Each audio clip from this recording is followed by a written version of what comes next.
Bien, bonjour à toutes et à tous. Je suis Aurélie Prolongeau, je suis IAIPR dans l'Académie de Nantes, IAIPR en économie-gestion, et ma collègue, vas-y, je te laisse te présenter. Adeline Weissrock, j'enseigne les sciences économiques et sociales dans l'Académie de Strasbourg.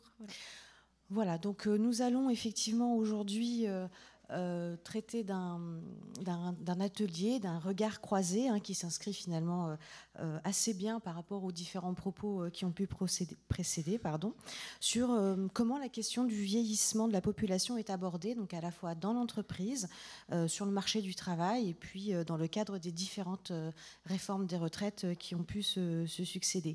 Alors comme la formulation de l'atelier l'indique, il y a à la fois une vision un peu micro, c'est-à-dire un questionnement par rapport à la réalité de l'entreprise, aux pratiques managériales, organisationnelles, pour aborder la question du vieillissement finalement des salariés au sein de l'entreprise. Et puis un questionnement peut-être plus, une vision disons plus macro, avec les politiques publiques, comment accompagner, quelle réflexion a pu être portée aussi sur le travail des seniors, et puis une réflexion aussi avec une dimension de comparaison internationale, parce qu'il est toujours intéressant aussi d'aller regarder chez nos voisins nos différences, et on aura effectivement une partie de constat pour aller regarder l'âge de départ à la retraite qui nous a quand même beaucoup concerné ces derniers temps. À quel âge se situe-t-il dans nos pays, dans les pays européens, et puis avec ses subtilités sur l'âge réel de départ qui n'est pas forcément en plus le même que l'âge légal.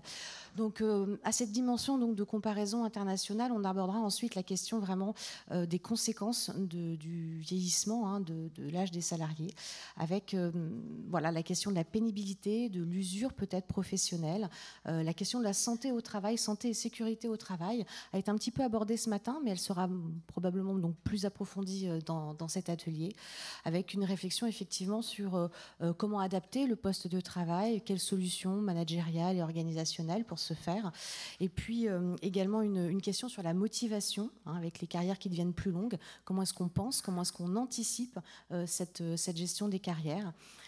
Et on terminera peut-être par une vision un peu plus optimiste, qui, le fait d'être un senior en entreprise, ce n'est pas qu'une question d'adaptation à des postes de travail, c'est aussi un atout, on l'a déjà évoqué à plusieurs reprises dans cette journée, et comment est-ce qu'on peut pratiquer donc le management intergénérationnel et s'assurer que finalement le départ de ces seniors ne soit pas synonyme d'une perte de compétences et de connaissances pour les organisations. Nous avons donc pour ce faire, pour répondre à ces questions, la chance d'avoir donc 3 intervenants aujourd'hui. Alors ils vont se présenter chacun. Nous, on a fait le choix de leur laisser la parole pour se présenter. Et en plus de ça, sans dévoiler la surprise, nous avons des diaporamas. Je ne sais pas si ça veut dire quelque chose sur notre âge, mais en tout cas, nous en avons. Donc je vais tout de suite laisser la parole à Monsieur Bigot, qui va donc se présenter. Bien, je commence. Mon nom est Pierre Bigot. Je travaille chez Vinci. Alors, je ne vous présente pas Vinci, je pense que vous connaissez. Vous rentrez de vacances, vous avez pris les autoroutes. Mais ce n'est pas uniquement ça. D'ailleurs, en termes humains, en termes de ressources humaines, les concessions de Vinci représentent finalement assez peu en poids relatif assez peu de monde, puisque Vinci fait travailler à peu près 280 000 personnes aujourd'hui dans le monde, et les concessions ne représentent même pas 10 000 personnes dans cet ensemble. Donc le sujet fondamental de Vinci est un sujet lié au métier de la construction et au métier des services et des services techniques pour l'essentiel. Alors, je suis économiste de formation, j'ai fait toute ma carrière dans les ressources humaines, 25 ans chez Vinci, où j'ai été aux ressources humaines dans la construction, plus récemment dans les concessions. Et puis, pour illustrer un peu les parcours professionnels que je vais préconiser, j'ai pris, à l'approche de la retraite, j'ai pris des fonctions centrales, qui sont des fonctions transverses d'analyse, d'accompagnement de jeunes, d'expertise. Et un des sujets qui m'a été confié est celui des seniors et des contextes intergénérationnels que nous allons devoir vivre dans le groupe. Avec des réflexions autour de ces sujets-là, liées à d'autres fonctions que j'ai aussi, en particulier, comme vous le disiez, à la santé et à la sécurité. D'accord, merci. Donc je vais laisser maintenant la parole à Monsieur Juban. Merci, bonjour à toutes et bonjour à tous. Je suis Jean-Yves Juban, donc professeur des universités à l'université Grenoble-Alpes. Puisqu'on est entre enseignants, je peux dire que je suis passé par beaucoup de statuts d'enseignant. J'ai été, pour commencer ma carrière, agrégé en économie-gestion, puis maître de conférences en sciences de gestion, puis professeur. Je fais partie d'un laboratoire dans cette université qui s'appelle le CERAG, le Centre d'études et de recherche appliquées à la gestion, qui est un laboratoire très ancien en gestion, composé quasiment exclusivement de gestionnaires et de quelques économistes. Et dans ce laboratoire, il y a 3 équipes principalement, et je fais partie de celles qui travaillent sur les comportements responsables et les enjeux sociétaux, donc que ce soit en marketing ou en GRH, qui est plutôt ma spécialité, et quelques collègues en comptabilité environnementale, on va dire, on est réunis sur ce sujet. Et par ailleurs, je dirige une composante universitaire qui est l'IUT de Valence, qui fait partie de l'université Grenoble-Alpes. Donc je suis directeur d'un IUT et j'en reparlerai parce qu'on parlera un petit peu d'apprentissage. On en a pas mal parlé depuis ce matin. Merci. Et donc Madame Lavigne. Bonjour à toutes, bonjour à tous. Merci pour votre invitation. Donc c'est bien ma photo en un peu plus jeune. Et je ne suis plus responsable des études au Conseil d'orientation des retraites puisque, sans dire mon âge, je vais faire ma 34e rentrée à l'Université d'Orléans où je suis professeur et donc spécialiste des questions de retraite. N'étant plus responsable des études au Conseil d'orientation des retraites, quand même, j'ai passé 6 ans au secrétariat général, donc comme technicienne, pour préparer les séances du corps. Et donc, j'ai compris, une fois que j'ai intégré le secrétariat général du corps, ce que ça voulait dire d'être spécialiste des retraites, puisque juste avant d'y rentrer, je pensais que j'étais spécialiste des retraites en tant qu'universitaire, mais en fait, je n'y connaissais rien. J'y connais un tout petit peu plus et j'ai la chance, depuis quelques semaines, d'avoir été nommée comme membre du comité de suivi des retraites, qui est l'organisme qui vient en aval des travaux du Conseil d'orientation des retraites et qui, à partir des diagnostics qui ont été établis par le Conseil d'orientation des retraites, est chargé d'émettre des avis au gouvernement et au Parlement dans le but d'éventuelles réformes. Merci, on va donc être dans le secret. Alors, est-ce qu'on pourrait commencer par vous demander de nous faire un petit contexte, justement, nous rappeler un petit peu le contexte de la longévité professionnelle en France, éventuellement déjà jeter un regard chez nos voisins ? Alors, effectivement, on peut faire le contexte, des choses qui ont déjà été abordées dans la journée. Donc la France vieillit, on le voit par la déformation de la pyramide des âges. Vous avez la pyramide des âges en rouge, celle qui prévalait il y a une vingtaine d'années, et en couleur, la pyramide des âges actuelle, et où on voit que la proportion des gens qui ont plus de 50 ans a tendance à augmenter, et donc avec un rétrécissement à la base, donc avec moins de naissances, et un gonflement dans les âges les plus élevés, notamment sur la partie droite du graphique qui représente les femmes. Alors, la France, elle vieillit, ce que les démographes appellent un vieillissement par le haut, c'est-à-dire qu'elle vieillit essentiellement par le fait qu'il y a un allongement de l'espérance de vie. Les chiffres ont été rappelés tout au long de la journée, et même juste dans la session précédente. Et donc, la France a quand même, par rapport aux autres pays, notamment les pays européens, une situation relativement favorable, puisque l'indice conjoncturel de fécondité, c'est-à-dire le nombre moyen d'enfants par femme nés chaque année par femme en âge de procréer, est de 1,8, alors que le renouvellement des générations est assuré lorsque le nombre moyen d'enfants par femme est de 2,1 enfants par femme. Et vous voyez que dans ce paysage, la France est finalement dans une situation qui n'est pas totalement défavorable, même si l'indice conjoncturel de fécondité a légèrement baissé au cours des 5 dernières années. Il est quand même parmi les plus élevés, parmi les pays de développement comparables, sans mentionner le Japon ou la Corée, où la Corée est un pays dans lequel l'indice conjoncturel de fécondité est descendu en dessous de 1. Alors, si j'en viens maintenant à ce constat du vieillissement, ça va avoir évidemment un impact sur les systèmes de retraite. puisque quand une population vieillit, ça veut dire qu'il y a plus de gens d'un certain âge pour lesquels il faut financer les conditions de vie. Et donc, un des outils qui est utilisé par l'ensemble des systèmes de retraite, notamment les systèmes de retraite par répartition, c'est l'âge légal de départ à la retraite qui va permettre d'influencer le nombre de personnes qui seront prises en charge collectivement par le système de retraite.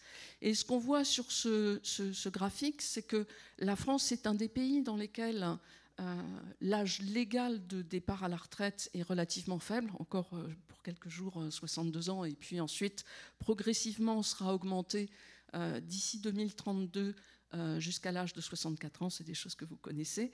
Et on voit que tous les pays ont procédé à des réformes un peu analogues, avec une montée en charge des âges légaux d'ouverture des droits à la retraite.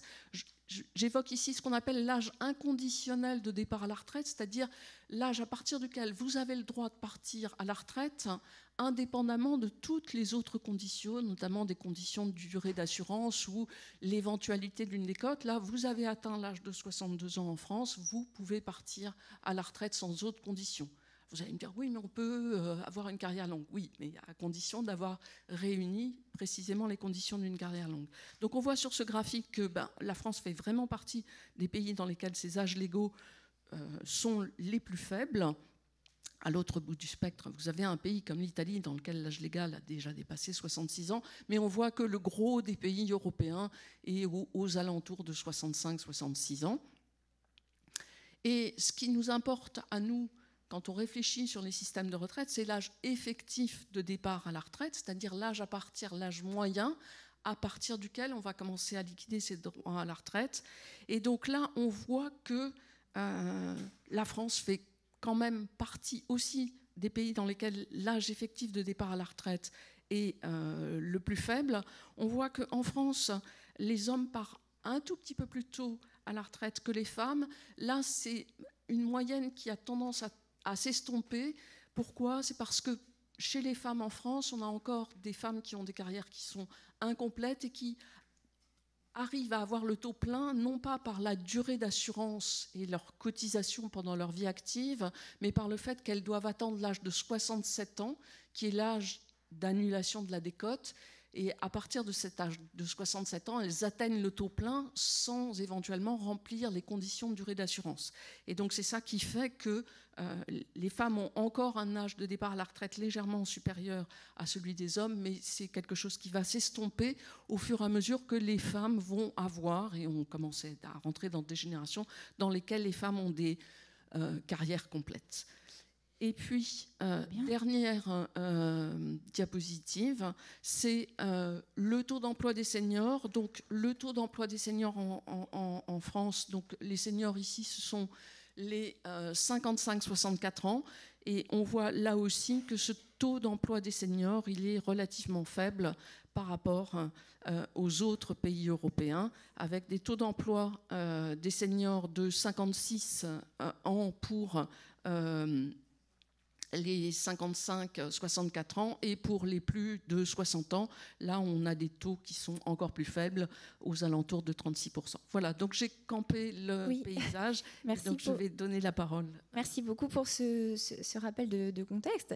Alors ça nous rappelle que le vieillissement de la population, c'est le vieillissement aussi de la population active. Et la question qui se pose alors est de savoir finalement comment on fait nos voisins par rapport à cela. Et on voyait par exemple que l'Allemagne avait été un des pays européens, un des premiers à allonger la durée de vie active finalement, donc repousser l'âge de départ à la retraite. Et ça s'est parfois traduit par également une forme de précarisation finalement des emplois. Alors, faut-il craindre quelque part que l'allongement de la durée de vie active se transforme quelque part en précarisation des emplois des seniors ? Qu'en est-il au Royaume-Uni ? Enfin, au Royaume-Uni, on parle même de cumuler plusieurs emplois une fois arrivé dans comment dirais-je, à l'âge des seniors, justement. Alors, est-ce que c'est ça qu'on promet à l'activité, enfin aux salariés français ? Ça questionne un petit peu. Alors, si je reste toujours sur l'architecture globale du système de retraite, la question que vous posez, c'est celle du niveau de vie des gens qui arrivent à la retraite. Et il se trouve qu'en France, le niveau de vie des retraités est comparable à celui de l'ensemble de la population et que les problématiques qu'on observe au Royaume-Uni ou en Allemagne ou en Suède ne sont pas du tout les mêmes. Pourquoi ? Parce que le système de retraite français il est quand même beaucoup plus généreux et la part des dépenses de retraite dans le PIB elle est de l'ordre de 14%. Dans un pays comme la Suède, la part des dépenses publiques de retraite elle est de l'ordre de 10%. Donc effectivement, comme le système est moins généreux, les gens, évidemment, ont parfois une obligation de poursuivre une activité même après avoir liquidé leur pension. Alors la Suède, c'est un pays un tout petit peu particulier, et aussi ça relativise un peu les statistiques que je montrais sur le diaporama. C'est que je parle d'âge moyen de sortie du marché du travail ou d'âge moyen de liquidation, mais dans un pays comme la retraite, on peut liquider sa retraite à 25, 50, 75%. Donc il y a beaucoup de gens qui commencent à liquider dès l'âge d'ouverture des droits, c'est-à-dire dès l'âge de 63 ans, ils commencent à liquider une partie de leur pension, mais ils continuent à travailler. On a ce type de dispositif aussi en France qui existe, qui est relativement méconnu. C'est les dispositifs de retraite progressive qui sont relativement contraignants parce qu'ils ne sont pas automatiques, ils ne sont pas de droit. La réforme des retraites, puisqu'on va un tout petit peu aborder la question de la réforme des retraites. La réforme des retraites a quand même assoupli les conditions dans lesquelles on pouvait faire valoir une retraite progressive. D'une part, les conditions dans lesquelles l'employeur pourra refuser le passage à la retraite progressive, elles seront renforcées, c'est-à-dire que l'employeur n'aura plus autant de leviers pour refuser la retraite progressive, ça c'est le premier point. Et deuxième point, et ça concerne un grand nombre de personnes qui sont ici, la retraite progressive maintenant est ouverte aux fonctionnaires. Elle avait cessé de l'être en 2003, elle est de nouveau ouverte aux fonctionnaires et je pense que c'est une perspective, notamment pour les enseignants.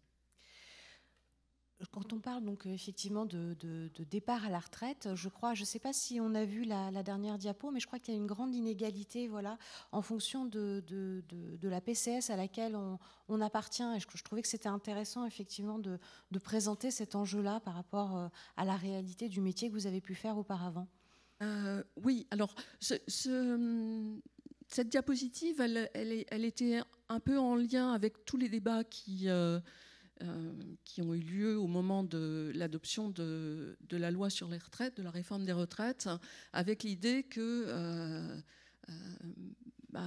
d'une certaine manière, repousser l'âge de départ à la retraite, ça ne sert à rien si de toute façon les gens sont loin de l'emploi.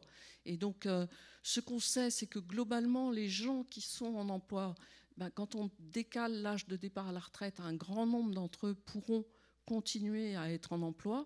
En revanche, les gens qui étaient déjà éloignés de l'emploi à l'âge de 62 ans, la probabilité qu'ils puissent poursuivre une activité jusqu'à 64 ans, elle est très faible. Et donc, cette diapositive, elle montre que les situations sont très différenciées selon les types de PCF de PCS et que les gens des catégories socio-professionnelles les plus défavorisées sont évidemment les gens qui sont le plus éloignés de l'emploi au moment du passage à la retraite. Merci. Alors, je me tourne vers vous, Monsieur Bigot. Quel métier pour nos seniors alors chez Vinci ? Comment est-ce que finalement vous envisagez les trajectoires possibles face à ce vieillissement de la population active ? Il y a quelques concepts qui sont intéressants et qu'il faut bien distinguer entre, et je parle en particulier de l'âge de départ, l'âge légal, l'âge effectif et l'âge où les personnes cessent leur activité. Et j'aimerais, alors on est entre nous, parler de quelque chose qui est extrêmement peu correct politiquement, mais qui est la drogue dans laquelle nous sommes tombés en France depuis 40 ans, 40-50 ans, qui est la manie des pré-retraites. Voilà. Nous sommes tombés dedans au sortir des premières crises pétrolières, 73-79. Elles nous ont permis de régler des sujets de coûts de personnel, de sureffectifs, de désindustrialisation, un peu à l'image de ce que peut être une drogue douce. Je ne parlerai pas du chocolat, mais peut-être du sucre, vous voyez, quelque chose qui atténue l'amertume. Et tout ça dans une connivence totale entre l'État, les entreprises, les syndicats et les salariés eux-mêmes. Dans un processus où au début les gens ne le vivaient pas forcément très bien, et là sur la fin c'est là maintenant, où c'est les salariés qui viennent vous dire alors j'y ai plus droit, pourquoi vous arrêtez, voyez. Donc on est tombé dans ce travers. Peu de pays ont fait la même chose, l'Italie, peut-être un peu la Belgique, où l'on poussait aussi loin, mais ce schéma de fonctionnement trouve aujourd'hui clairement ses limites et sa fin, pour différentes raisons sur lesquelles on aura certainement à revenir. Alors, justement, ça nous fait quand même penser, quand d'un côté on entend que le niveau de vie des retraités en France est solide par rapport aux pays qui nous entourent, quand vous dites qu'il y a possibilité finalement de choisir davantage aujourd'hui, quand on est un senior, de partir à la pré-retraite ou pas, en pré-retraite ou pas, ce qui n'était pas forcément le cas avant, ça donne l'impression que l'emploi des seniors est plus choisi que subi. Est-ce que c'est ce que vous ressentez chez Vinci ? Quelles sont les stratégies en fait, que vous avez mises en place face à ce vieillissement ? En fait, il y a un double problème. Il y a un problème de santé au travail. On a pendant très très longtemps abordé les sujets de santé et de sécurité au travail plutôt sous le prisme de la sécurité. Petit à petit, la santé va prendre une part importante. Il faut savoir que, par exemple, chez Vinci, qui est une entreprise qui a des activités relativement accidentogènes, la part des salariés qui décèdent au travail pour des raisons cardiaques, donc le plus souvent extra-professionnelles, dépasse le nombre d'accidents mortels du travail que nous pouvons avoir. Donc, et avec le vieillissement des populations, par définition, ce phénomène va continuer à s'accentuer. Donc les questions de santé au travail, en particulier des populations qui subissent l'usure physique, sont un vrai sujet. Le deuxième sujet, c'est que il y avait des questionnements qui se posaient hier, qui continuent à se poser. Enfin, on a parlé des salariés seniors, du fait qu'ils peuvent être plus ou moins productifs ou moins productifs, du fait qu'ils peuvent être plus ou moins... tout ce qu'on veut. Une chose est sûre, c'est qu'ils sont plus chers. Ça, c'est sûr. Vous voyez ? Dans le système français, un salarié âgé, un salarié senior est plus cher. Donc il pose un problème dans la structure de coûts de l'entreprise, dans la modélisation des coûts de l'entreprise. Et pendant 40 ans, on a réglé ce problème en les faisant partir. Aujourd'hui, il faut qu'on trouve d'autres solutions à cette question-là. C'est même pas du RSE, c'est même pas de la bien-pensance ou de la moralité. C'est tout simplement parce que moi, j'ai commencé ma carrière. Alors, c'est là qu'on va voir que beaucoup de gens dans la salle, tout en étant des économistes, ne sont pas de ma génération, à travailler sur l'effet Noria. Est-ce que vous savez ce que c'est l'effet Noria ? L'effet Noria, c'est... dans une autre entreprise française, j'ai commencé ma carrière chez Renault, comme stagiaire. J'ai travaillé à la demande de la direction générale de Renault sur la modélisation des économies de trésorerie, des économies de cash flow qu'on réalisait en faisant partir des vieux et en les faisant remplacer par des jeunes moins bien payés. C'est ça l'effet Noria. Vous voyez, c'est la pompe à trésorerie que vous dégagez en faisant partir des vieux chers et en faisant faire leur travail par des jeunes beaucoup moins chers. Il en faut au moins 2 alors, non, des jeunes. Oui, sauf qu'à l'époque, les jeunes étaient légion. Il n'y avait pas de problème, si vous voulez, quand on faisait partir un ancien, de le remplacer par un jeune. Aujourd'hui, ça ne marche plus comme ça. Vous voyez, on a des réelles difficultés, on a parlé des tensions sur le marché du travail, à opérer ces remplacements. Donc c'est une des raisons pour lesquelles aujourd'hui on touche ce point d'inflexion et on doit se sevrer de ces pratiques de départ anticipées. Alors tout à l'heure, en catimini, vous m'évoquiez aussi le fait que de plus en plus de seniors chez Vinci et peut-être dans d'autres secteurs font le choix du temps partiel. Donc, est-ce que réellement c'est un choix ? Est-ce que c'est la pénibilité du travail ou l'usure professionnelle qui fait qu'à un moment, on n'a pas le choix que de faire un temps que partiel ? Et on évoquait aussi l'externalisation possible des conseils. Donc, quand le senior représente un conseil, plutôt que de le garder au sein de son entreprise et de sa masse salariale, ce qu'on peut envisager de faire, c'est de lui en auto-entrepreneur, on l'encourage à entreprendre et on garde un lien avec cet entrepreneur qui, de fait, va nous faire des comment dirais-je, factures de prestations. Donc ça devient un prestataire en fait. Avant d'aborder cela, j'aimerais faire un peu d'économie comparée, si vous voulez. Nous sommes amusés dans les pays où nous avons une présence très significative. Je veux dire, plus de 30 000 salariés. En France, Vinci, c'est 110 000 salariés. Et dans un certain nombre de pays limitrophes que je vais vous présenter, on a plus de 30 000 salariés. Donc une base statistique qui nous permet de présenter des données significatives, au moins pour notre profession. Vous avez ici la part des salariés âgés de plus de 55 ans. Vous voyez que la France se distingue déjà, mais ça, c'est pas étonnant, puisque c'est la suite logique en fait, des slides qui ont été présentés par Mme Lavigne. La France se distingue, avec l'Espagne, par le bas, par le taux de salariés ayant plus de 55 ans. Bon. La différence commence et s'explique aussi, et je sais que c'est un des arguments qui est utilisé souvent par des personnes qui refusent la mise en cause d'un certain modèle français, par le fait que dans les temps partiels, et y compris les cumuls d'emploi-retraite, les temps partiels en fin de carrière, la France se distingue aussi avec l'Espagne par un taux d'utilisation ou un taux de temps partiel extrêmement faible par rapport aux pays du Nord. Si les pays scandinaves étaient portés, ou la Hollande était portée dans cette slide, ce serait encore plus flagrant.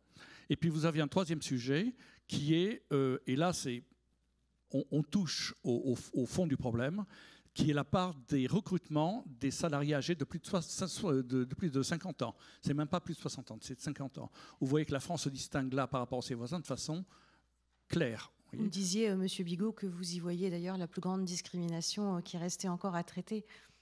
Il n'y a pas si longtemps que ça, si vous voulez, plus personne aujourd'hui n'oserait passer une annonce où on demanderait un homme ou une femme.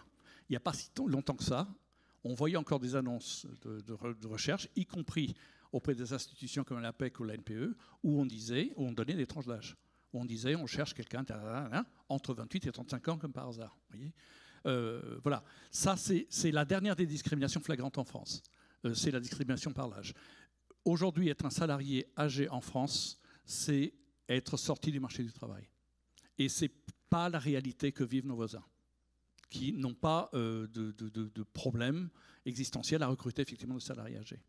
Donc ça, c'est quelque chose, clairement, à la fois pour les problèmes de responsabilité sociale, mais pour les problèmes aussi purement opérationnels et purement logiques, il faut qu'on sorte de ce système-là. Bien. Alors, ça se traduit aussi par beaucoup de moyens. Le fait, effectivement, d'augmenter la part de salariés âgés dans les effectifs d'entreprise passera par la force des choses, par du temps partiel.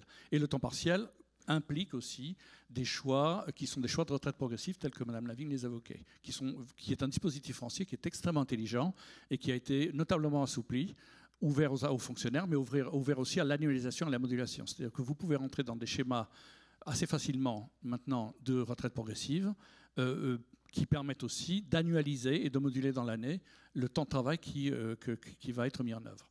Et ça, c'est des sujets qui sont extrêmement intelligents. L'autre point que vous souleviez, c'est un aspect qui a été peu évoqué, c'est on raisonne en fonction publique, on raisonne dans le privé en salariat, mais il y a une troisième donne qui est en train d'apparaître et qui se développe très fortement actuellement, qui est celle des travailleurs indépendants. Une bonne partie du switch sur le marché du travail, en particulier en France, a été opérée parce que la part des travailleurs indépendants a augmenté de façon extrêmement sensible. Et nous sommes en retard de phase par rapport à ce qui peut être vécu aux États-Unis, aux Pays-Bas ou en Angleterre, où ce phénomène-là est encore plus marqué et peut constituer aujourd'hui pas loin de 20 ou 30% de l'ensemble de la capacité de travail de la nation. Donc tout ça pour vous dire que les réponses à apporter à ces sujets-là sont assez larges, assez diverses. Et chez Vinci, comment est-ce que vous abordez justement la question de la gestion des carrières qui sont de plus en plus longues? Est-ce que vous avez finalement une stratégie pour pouvoir essayer d'accompagner et d'anticiper ces carrières longues et ces évolutions professionnelles rendues nécessaires par des métiers parfois pénibles? On a plusieurs stratégies. On a tellement, je ne sais même pas par quel biais les aborder. Je vous dirais... il faut traiter le sujet à la fois comme un problème et comme une solution, un peu comme l'environnement. Le problème générationnel que va constituer l'augmentation des seniors dans les parts relatives des entreprises se traduit essentiellement par les problèmes de santé qu'il faut aborder, et qu'il faut traiter. Nous mettons en œuvre, par exemple, un bilan de santé à mi-carrière qui permet de déceler des problèmes structurels et des problèmes de santé qui peuvent empêcher la continuité de l'exercice de la carrière en question. L'autre sujet, c'est qu'il faut sortir de l'idée qu'on va pouvoir continuer à exercer le même métier jusqu'à la fin à partir d'un seuil de mi-carrière qu'on peut situer à 45 ans, puisqu'on commence à 25, 45, 65. Bon. 45 ans pour un cadre, pour quelqu'un qui travaille dans des domaines tertiaires, envisager encore 15-20 ans, c'est pas traumatisant, si vous voulez. Un ripper, un brancheur, un finisher dans les métiers de la route, c'est juste pas possible. Donc il faut qu'on soit aussi extrêmement lucide sur ces questions-là. C'est même pas un problème d'usure professionnelle, c'est tout simplement un problème de logique. Vous ne pouvez pas exercer ou faire exercer ces métiers-là à des âges aussi avancés. Autrement, si vous n'abordez pas ce sujet-là, il s'aborde tout seul par le problème des arrêts maladie, des inaptitudes, des invalidités, des incapacités, et puis voilà, le système trouve toujours des fuites et des solutions à lui-même. Oui, je crois que ce matin, on évoquait l'absentéisme de la tranche d'âge des 55-65 ans dans nos entreprises, ce qui effectivement n'est pas d'une efficacité redoutable. Alors précisément, pour évoquer ça, la question du maintien dans le métier lorsqu'on vieillit, c'est vrai que ce n'est pas évident dans tous les secteurs, on voit que c'est inégal selon les secteurs, puisque chaque secteur ne renvoie pas aux mêmes tâches et à la même pénibilité. Et précisément, c'est un travail que vous avez fait, monsieur Juban, me semble-t-il, sur notamment comment est-ce qu'on vieillit dans le métier de ripper et comment est-ce qu'on vieillit, également, vous aviez fait quelques recherches à ce sujet, me semble-t-il, quand on est cadre en banque. Donc on est un petit peu comment dirais-je, en opposition en termes d'emploi qualifié ou pas qualifié. Oui, tout à fait. Je vais vous parler là d'un point de vue gestionnaire. Donc, on va parler de ce qui se passe dans l'entreprise. Il y a des études assez nombreuses en sciences de gestion sur les cadres vieillissants, dont on les appelle les vieux cadres. Entre nous, on ne prend pas de gants. Donc, on fait des études sur les vieux cadres. Et ben, on y va, on fait des études sur le sujet. J'ai fait ça, par exemple, dans la banque. On a fait ce que je vous présenterai tout à l'heure, c'est dans multisectoriel, auprès de 41 personnes, donc un échantillon qu'on a rencontré longuement, auquel on a posé des questions.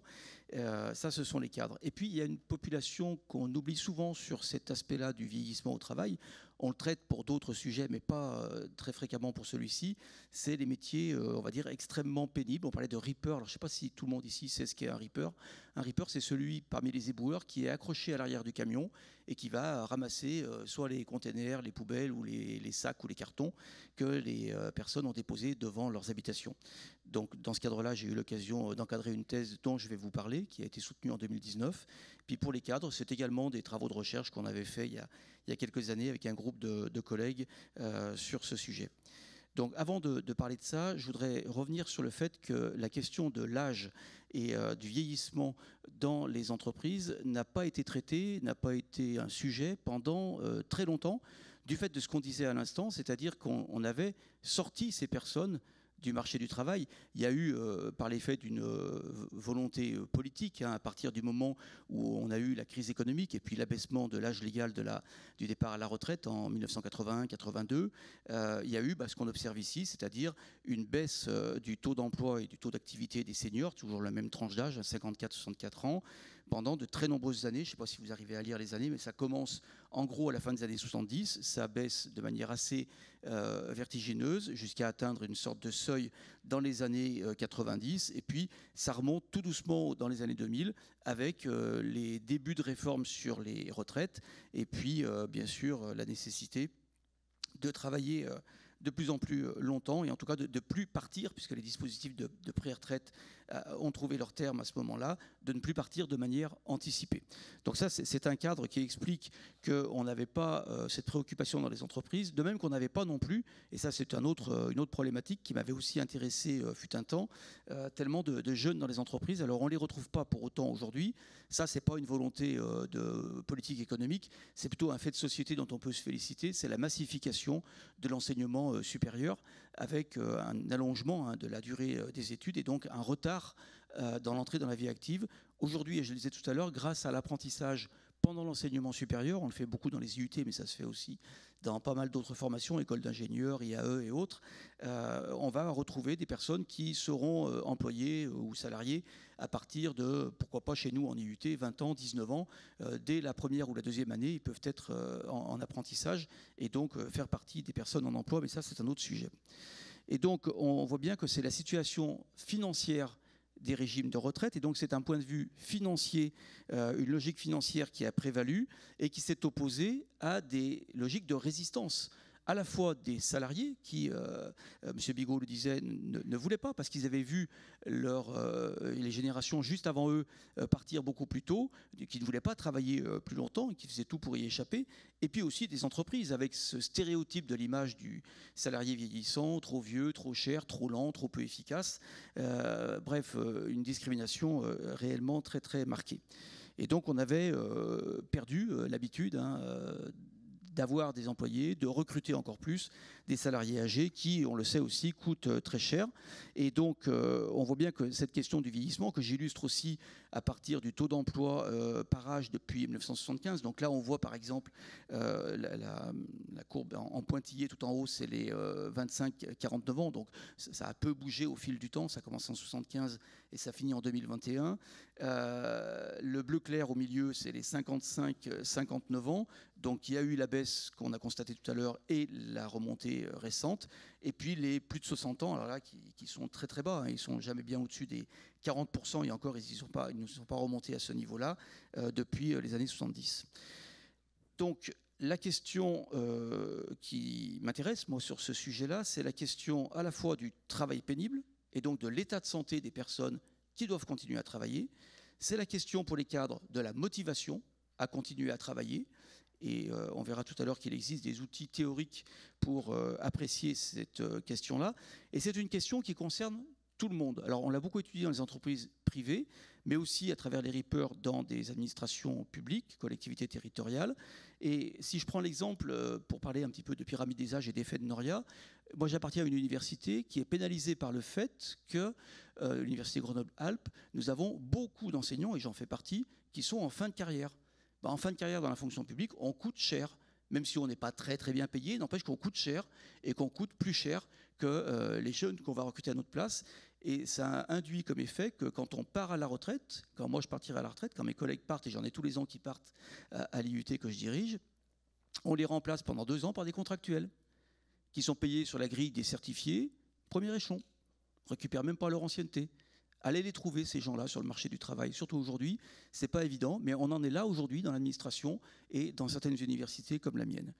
Donc, le premier travail de recherche que je voudrais vous présenter, et c'est dommage qu'elle ne soit pas là pour le présenter elle-même, c'est la thèse d'Isabelle Salmon, soutenue en 2019. Alors, Isabelle Salmon avait comme particularité d'être médecin de médecine générale au départ. Puis ensuite, elle est rentrée à l'INRS, donc l'Institut national sur la recherche en sécurité au travail à Nancy, où on lui a confié comme mission de faire un travail sur, au début, la gestion des âges dans les entreprises et le vieillissement au travail. Travail que j'ai donc encadré. Aujourd'hui, elle est médecin du travail, hein, elle n'a pas souhaité rentrer dans le côté gestion et l'enseignement, elle est restée dans la médecine. Et donc, ce travail de thèse, il a commencé par illustrer une faiblesse ou plusieurs faiblesses de ce qu'on appelle la gestion des âges. La gestion des âges a été la réponse que les entreprises ont proposée à l'allongement de la vie professionnelle de leurs collaborateurs. Alors, on fait référence, quand on parle de gestion des âges, au seul âge chronologique, l'âge de l'état civil. Or, on sait, on en a parlé juste dans la table ronde précédente, qu'au même âge, on n'est pas tous dans le même état, les mêmes dispositions, le même état d'esprit non plus. On se focalise sur des aspects économiques. On regarde ça uniquement avec le prisme de l'économie qu'on va pouvoir faire éventuellement ou de combien ça va nous coûter. Il y a une absence de référence, et ça c'était le gros travail de l'étude bibliographique qu'elle a faite au début de sa thèse, une absence de référence à la prise en compte de la santé au travail.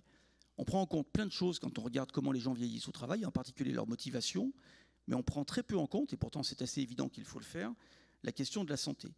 Donc la question essentielle qui se pose pour quelqu'un qui gère un salarié ou plusieurs salariés âgés, c'est quelle peut ou quelle doit être la longévité professionnelle de ces personnes selon les métiers exercés. Et pour ce qui est des reapers, puisque c'était le sujet de sa thèse, donc les éboueurs à l'arrière du camion, je le répète, il y avait 2 tendances qui se dégageaient dans les entreprises qu'elle étudiait. Là, on a étudié 8 au total, présenté 4 dans la thèse. Soit le salarié doit pouvoir rester coûte que coûte dans le métier contraignant aussi longtemps que possible. C'est jamais très longtemps, hein. C'est-à-dire que c'est des gens qui partent en invalidité, en arrêt maladie longue durée assez tôt. Et quand je dis assez tôt, ça peut être entre 40 et 50 ans. Hein. C'est jamais bien au-delà de 50 ans, ils vont pas bien au-delà. Donc à ce moment-là, il faudrait, parce que c'était rarement fait, que la santé et la sécurité soient pleinement intégrées dans les pratiques de GRH qu'on applique à ces personnes, mais ça dès leur embauche. C'est pas quand ils arrivent à 40 ans qu'on commence à s'en préoccuper. C'est quand ils ont 18 ans qu'ils arrivent et qu'ils veulent faire tout auréolé de leur force musculaire et du prestige que ça leur confère d'être accrochés au marchepied du camion, qu'ils veulent faire reaper. Et la deuxième optique, c'était, donc je l'ai mis en versus, hein, une sorte de flexi-sécurité dans l'entreprise. Par exemple, on peut compenser par aller dans le camion pour le conduire. Encore faut-il avoir le permis de conduire, ce véhicule-là, ce qui n'est pas évident. Des gens qui savent parfois ni lire ni écrire. Donc ça veut dire aussi que ces entreprises qui font ça, elles les forment, elles les préparent pour aller vers ça. On peut aussi aller en centre de tri, par exemple. Rarement dans des bureaux. Après avoir été reaper, on va rarement travailler dans un bureau. Mais il y a des métiers un peu moins exposés vers lesquels on peut peut-être aller progressivement tout au long de sa vie professionnelle. Juste, quand on avait préparé effectivement cette table ronde, vous m'aviez expliqué, ça m'avait intéressé particulièrement parce que c'était un petit peu contre-intuitif, que effectivement le fait de proposer par exemple à un reaper d'aller travailler en centre de déchets était plutôt vécu comme une forme de déclassement et que du coup ça complexifiait cette gestion de la pénibilité. Tout à fait, ils ne l'acceptent pas facilement parce que pour eux, aller en centre de tri, enfermé dans un local, même très grand, où ça ne sent pas très bon, où ils gèrent des déchets sur des tapis roulants, c'est moins intéressant, c'est moins prestigieux, c'est moins valorisant que d'être, encore une fois, derrière le camion, par tous les temps. Et quand je dis par tous les temps, hein, l'étude était faite autour de Nancy, c'était des moins 5, des moins 10 degrés, des conditions de neige, de la pluie pendant 8 heures sur le dos, mais ça fait rien. Tant qu'ils pouvaient résister, c'était aussi un signe de montrer leur force physique à ce moment-là.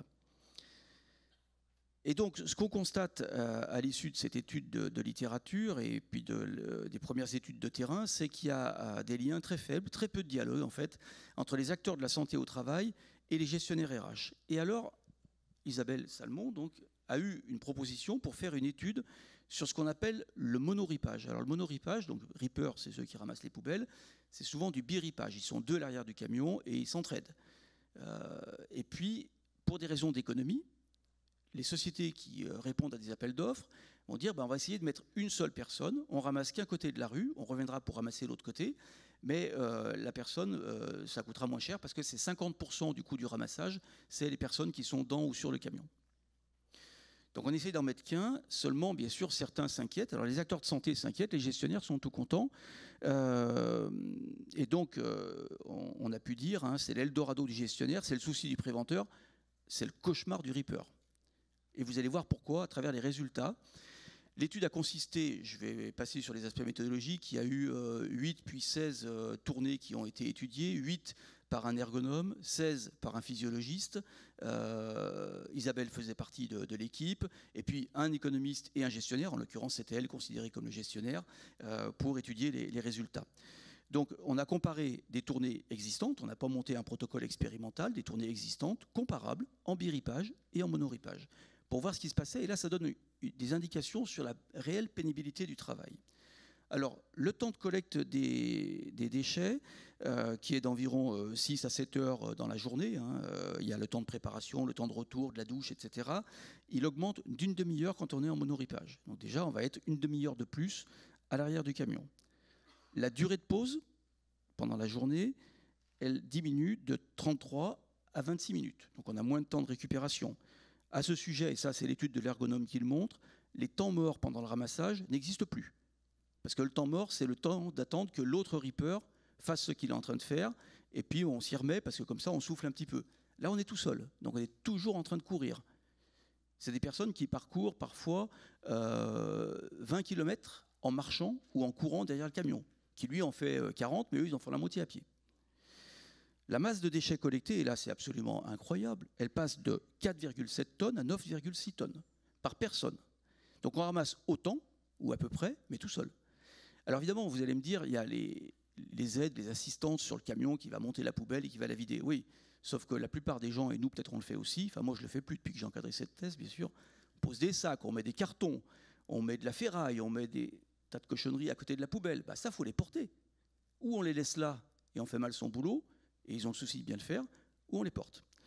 Et puis la longueur de la tournée, le nombre de pas derrière le camion, j'ai parlé des kilomètres, mais il est passé de 12 200 à 16 600, on les avait équipés de podomètres, et la longueur de la tournée, elle est passée de 45 à 58 kilomètres. Et alors le plus révélateur, c'est ce qu'on appelle le coût cardiaque absolu. On leur a mis une ceinture donc, pour mesurer leur rythme cardiaque. Le coût cardiaque absolu, c'est la différence entre la fréquence cardiaque au travail et la fréquence cardiaque au repos, pour le même individu. On n'a pas tous la même fréquence cardiaque. Quand elle dépasse 30 pulsations par minute, c'est un travail réputé pénible, voire même dangereux. Là, elle passait de 29, donc on était limite de la dangerosité en biripage, à 39 pulsations supplémentaires en monoripage. Et tous ceux qui ont vu, parce qu'il y a eu des exemples individualisés qui ont été montrés, anonymes, qui ont vu un exemple où ça montait à je ne sais plus combien, pas loin de 50 de plus, on dit, mais j'espère qu'il n'est pas chez moi, lui, hein, parce qu'il va mourir et moi, j'en veux pas de ça. Ils avaient tous peur qu'il soit chez eux. Par contre, s'inquiéter de savoir comment on allait pouvoir réduire tout ça, ce n'était pas trop leur sujet. Donc ça, c'était la question du travail pénible, et je voulais l'illustrer à travers l'exemple de la thèse d'Isabelle. Et est-ce qu'elle avait pris justement le critère de l'âge dans ses recherches ? Sur cette étude-là, non. Je l'ai choisi de la présenter parce qu'elle illustre la pénibilité du travail, et quand on fait ce travail-là, et qu'on vieillit, eh ben vous comprenez bien que c'est de plus en plus pénible. C'est des gens qui ont passé une partie de leur vie aux intempéries. Souvent, d'ailleurs, on le dit aussi avec ce qu'on appelle le finiquit. C'est-à-dire, on a fini, on s'en va, on fait une deuxième journée. Comme on commence très tôt, on fait un autre travail. Soit on travaille chez soi, soit on fait un travail au noir parce qu'on a des petites compétences de jardinage ou de bricolage. Et c'est extrêmement usant. Oui, donc ça réinterroge la question du repositionnement, du reclassement, de l'accompagnement en fait, des seniors dans leur fin de vie active cette fois-ci. Est-ce que chez Vinci, on a pensé à des stratégies ? Oui, alors la première chose, c'est la réactivation de quelque chose qui en fait est né en France, qui a été un peu perdu et qu'il faut absolument réactiver, c'est le compagnonnage en fait. L'accompagnement, c'est l'accompagnement, en fait, c'est aussi simple que ça, c'est l'accompagnement d'un senior ou d'un jeune, ou moins jeune d'ailleurs, par un senior expert. Et nous avons poussé le concept jusqu'à créer une structure qui s'appelle Vinci Expert, qui réutilise non pas uniquement des seniors dans l'entreprise, mais aussi des retraités. C'est-à-dire que nous proposons à nos retraités de rester en contact avec l'entreprise pour pouvoir utiliser leur expertise, leur capacité de mentorat, de façon à pouvoir accompagner des personnes qui sont en prise de poste dans les approches d'expertise qui comportent ces postes-là. Le deuxième, et ça c'est quelque chose qui est fondamental en termes de fonctionnement et qui va de pair d'ailleurs avec des choses qui ont été mentionnées ce matin, en particulier liées à l'effectif d'apprenti. Le deuxième sujet, c'est la préoccupation sur l'employabilité. Ça a été abordé. C'est bien entendu la formation tout au long de la carrière, mais aussi à mi-carrière, la définition d'un horizon professionnel qui doit et peut répondre à des questions comme celles qui sont abordées sur les reapers. C'est de se mettre autour d'une table et d'aborder franchement quelles peuvent être les perspectives et quelles peuvent être les capacités que peut avoir la personne à continuer à exercer son métier ou d'autres métiers qui lui seraient accessibles. On a beaucoup à apprendre des militaires en la matière. Il faut savoir qu'on ne peut pas être sergent à 50 ans.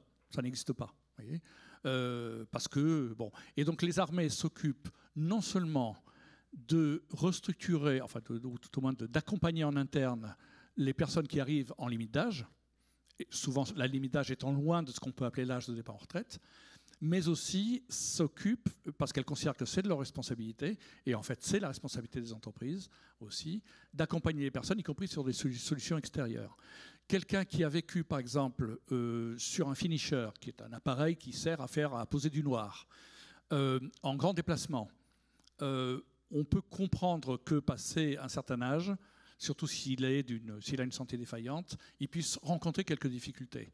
Eh bien, nous avons aujourd'hui la possibilité soit de le faire évoluer dans des métiers d'expertise où il va apprendre son métier à des plus jeunes, mais aussi de le faire évoluer s'il le faut vers l'extérieur, en répondant comme cela à des sollicitations qui existent et que les collectivités en particulier ne savent pas traiter, liées par exemple à des problématiques de chauffeurs de bus ou à des problématiques de chargés de maintenance multimodale dans certaines collectivités.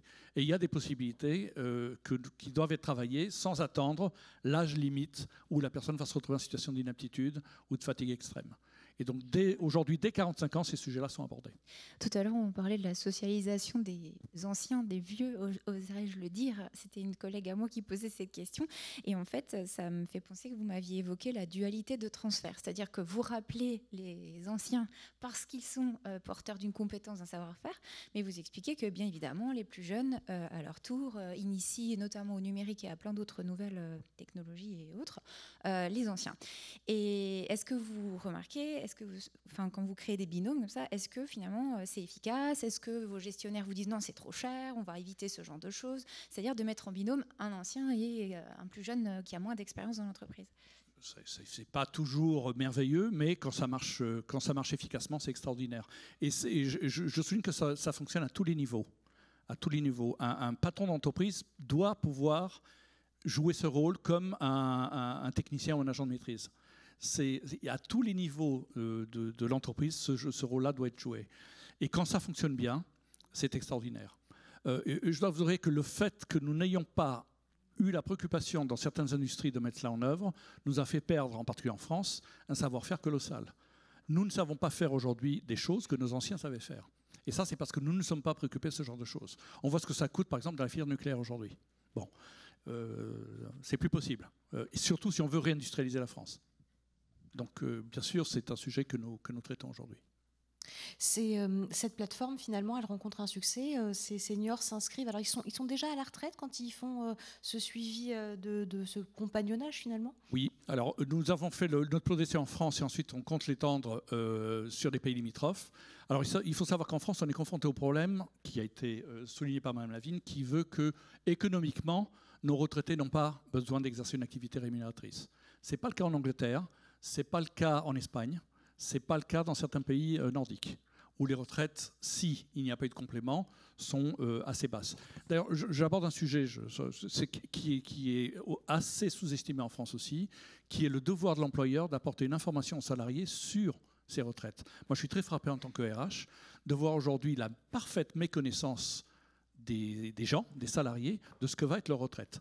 Comment elle est constituée, à quel âge est-ce qu'ils y auront droit, quel est le montant de cette retraite, avec des mythes débiles qui existent dans la série, inspirés d'un certain nombre en particulier la fonction publique. Oui, mais mes primes, elles ne m'ouvrent pas des droits à la retraite. Dans le privé, c'est complètement faux. Oui, c'est complètement faux. Donc, c'est des sujets sur lesquels les employeurs ont aussi un devoir. Mais et ça va d'autant plus facilement en termes de coûts que nous pouvons l'introduire par le biais aussi de temps partiel. Oui.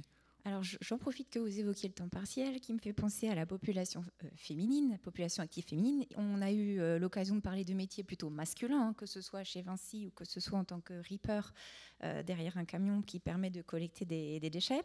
Quid, j'ai envie de dire, du vieillissement de la population active féminine. Est-ce que, Madame Lavigne, vous auriez un petit mot à nous évoquer concernant comment se fait finalement le départ à la retraite en France des femmes? Qu'est-ce que vous pouvez constater? Est-ce que c'est précédé d'un temps partiel? Est-ce qu'elles le font plus tardivement, finalement, ce départ à la retraite que les hommes? Ou est-ce qu'il n'y a pas vraiment de différence?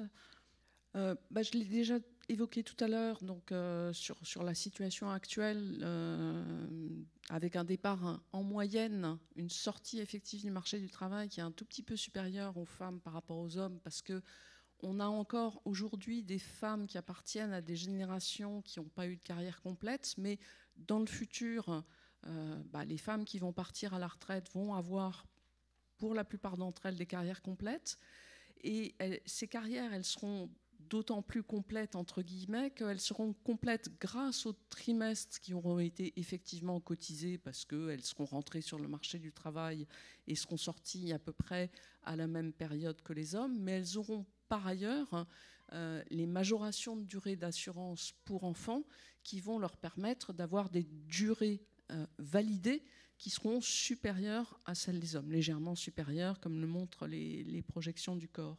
Et du coup, effectivement, les femmes vont pouvoir à la fois valider des durées d'assurance plus importantes qui éventuellement pourront alors soit leur servir pour passer un tout petit peu plus facilement le passage de 62 à 64 ans, soit parce qu'elles auront à la fois les trimestres cotisés plus les majorations de durée d'assurance, pouvoir éventuellement partir avec des surcotes. Tout ça étant renforcé par la réforme qui a été adoptée en avril dernier, qui consiste à majorer la pension de 5% pour les femmes qui auraient une durée d'assurance d'1 an supplémentaire au titre des enfants si elles l'ont acquis déjà à l'âge de 63 ans. Donc d'une certaine manière, ça va... C'est pas réservé aux femmes, c'est à toute personne qui a au moins un trimestre d'assurance validé au titre des enfants. Alors pour les femmes, ça peut être la maternité ou l'éducation. Pour les hommes, pour l'instant, c'est toujours à travers l'éducation qu'ils peuvent acquérir ces trimestres de majoration de durée d'assurance. Mais globalement, ça va quand même plus bénéficier aux femmes qu'aux hommes. Et ça va aussi bénéficier à travers non seulement la possibilité de partir à taux plein, voire avec une surcote, et puis ce qu'on appelle le coefficient de proratisation qui rentre aussi dans la détermination du montant de pension. Donc la féminisation de certains métiers qui sont aujourd'hui très masculins pourrait donc être bien la solution par rapport au problème de recrutement. C'est pour tous les métiers.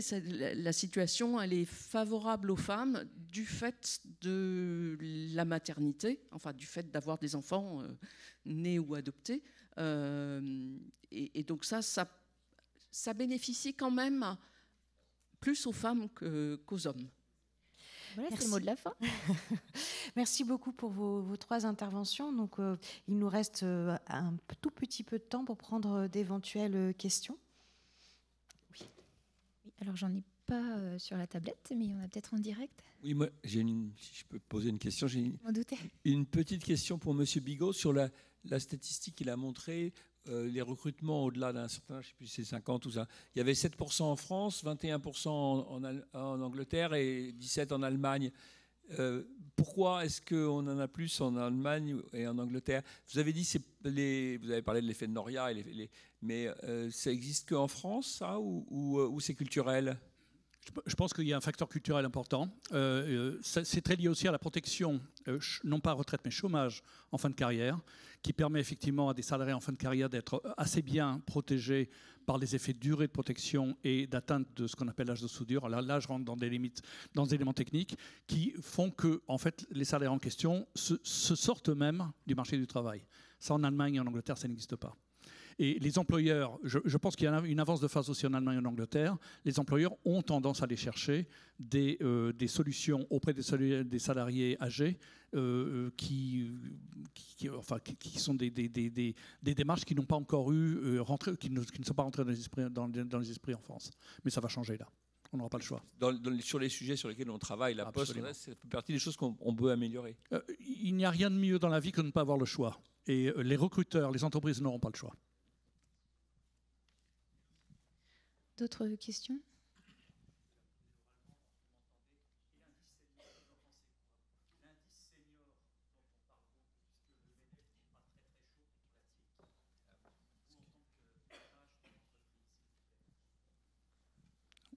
Qu'est-ce que je peux vous dire? On est noyé d'indices, si vous voulez, que personne ne regarde. Cet indice, en fait, la seule contrainte, c'est de le produire. Et en fait, il y a une notion de production et de honte derrière. Bon, pourquoi pas. Mais si vous voulez, suivant les métiers, les entreprises, ça ne voudra pas dire la même chose. Il y a des entreprises qui sont fondamentalement jeunes, structurellement jeunes. Voyez, une boîte d'engineering a une structure d'âge qui est forcément plus âgée, parce que vous avez besoin d'expérience. Vous avez des tas d'entreprises qui fonctionnent avec des jeunes parce qu'elles doivent fonctionner avec des jeunes. Donc je ne vois pas très très bien l'intelligence et l'utilité derrière ça. Mais bon, ça fera un de plus, hein, vous savez. Hein,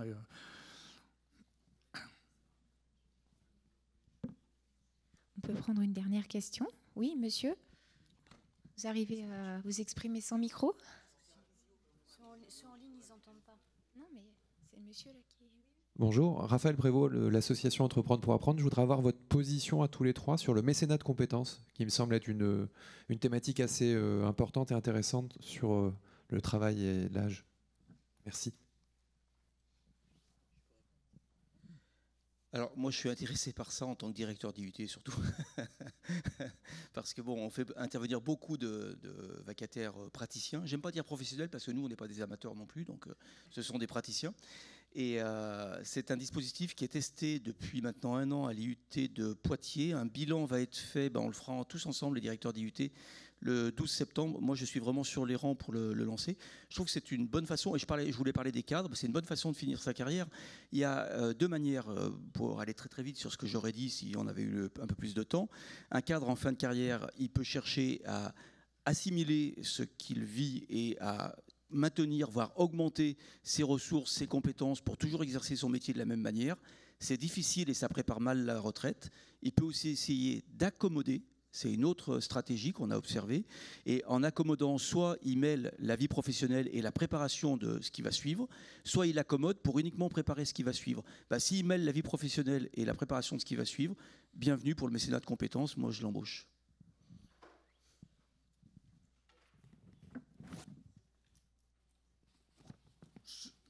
C'est des dispositifs qui peuvent être